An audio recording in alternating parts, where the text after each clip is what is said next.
مدیری چیزی شده؟ من خیلی حالم خوبه، اصلا بهترین حال سالهای اخیرمو دارم. آره البته صبح که پا شدم افتضاح بودم بدن درد، گلو درد، راه افتادم برم دکتر.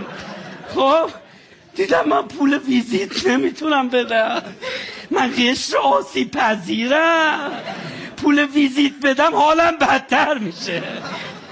گفتم ولش کن خودش خوب میشه.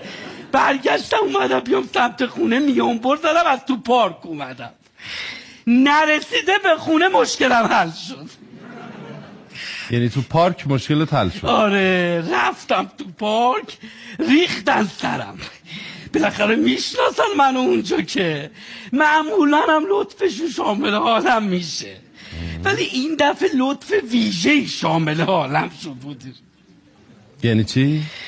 یعنی که تو پارک ویزیتم نمیگیرن، خیلی دلسوزانه ازت میپرسن درد چیه، چی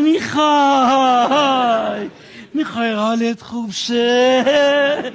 گفتم بدنم درد میکنه، با روی گشاده